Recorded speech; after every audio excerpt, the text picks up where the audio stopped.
Благодаря на господин Габриел Нисим. Моля ораторите да бъдат по-кратки. Давам думата на представителя на ръководството на Съюза на българските евреи в Израел, господин Йосиф Киосо.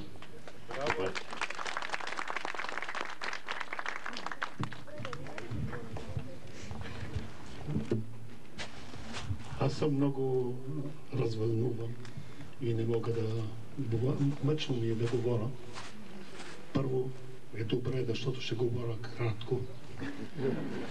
И защото дойдехме тук 38, не 36 души от Израел. Аз ще ми позволите да говоря малко по иврит, много кратко. Хани.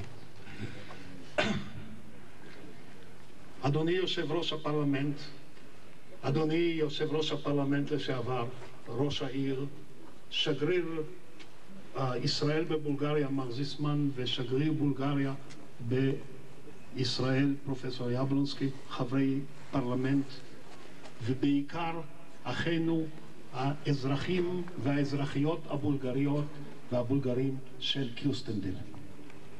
Уважаеми господин председател на Народното събрание, уважаеми господин Йордан Соколов, уважаеми господин Цанко Яблонски, посланник на България в Израел, господин Емануел Зисман, посланник на Израел в България, уважаеми представители и депутати на Народното събрание и най-вече скъпи наши приятели, граждани и гражданки на град Кюстендил.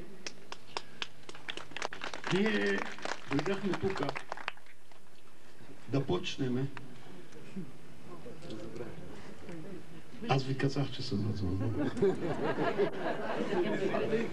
באנו לפה להתחיל לשלם חוב שהורינו שעזבו את בולגריה לא היה להם את היכולת ולא את הזמן ולא בגלל ייסורי ההגירה והמלחמה לשלם את החוב של תודה לעם הבולגרי ובמיוחד לאדמה הברוכה הזאת של קיוסטנדיל והשמיים המבורכים האלה שהצמיחו מצילים כאלה ואדם יקר כזה כמו דימיטר פשב.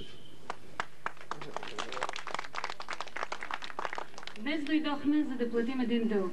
Дълг на нашите родители, които напуснаха преди 50 години България и не платиха този дълг. Не развълнувани от напускането и от емиграцията в Израел.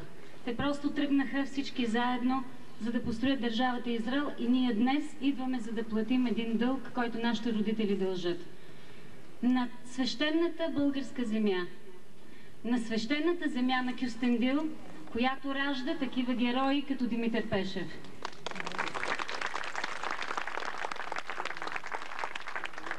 אנחנו את החוב לא יכולים לשלם לעולם.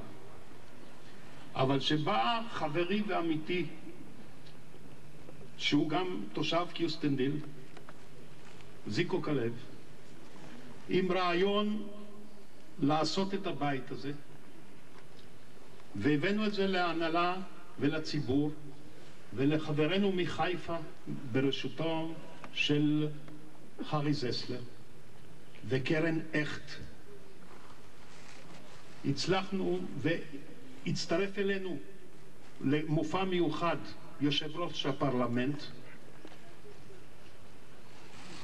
כל הקהילה של יהדות בולגריה התאספה והרגישה שצריך לעשות את זה לא רק למען העבר אלא למען החינוך של הילדים היקרים האלה, שידעו מה זה הומניזם, מה זה אדם יקר. Този дълг никога не можем да платим. Но когато при мен дойде моят приятел и колега, заместник-председателят на Съюза на българските евреи, господин Зико Калев, който е и гражданин на Кюстендил, с идеята да се построи наново, да се реставрира къщата на Димитър Пешев. Когато към тази идея се присъедини и господин Хари Зеслер, който е също с нас и той е председател на фундация ЕРТ.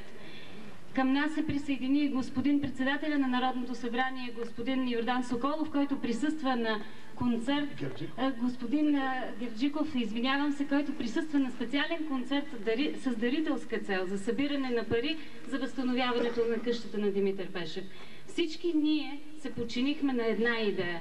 Идеята да възстановим историята, да й дадем заслуженото, за да могат децата, които са тук днес, които присъстват, да знаят историята, да знаят за какво е ставало въпрос тогава.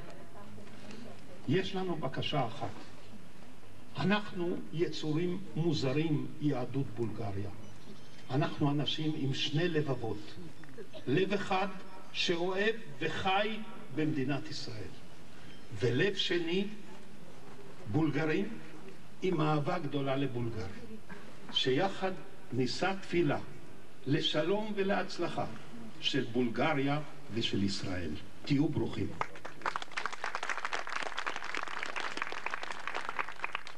Ние, българските евреи, сме странни същества. Имаме като че ли две сърца. От една страна, сърцето ни е свързано с Израел. От друга страна, имаме и сърце, което е свързано дълбоко с България. Бих ви предложил днес всички заедно, израелци, които са дошли тук специално, и българските граждани, да произнесем заедно молитва. Молитва за мир, за България и за Израел.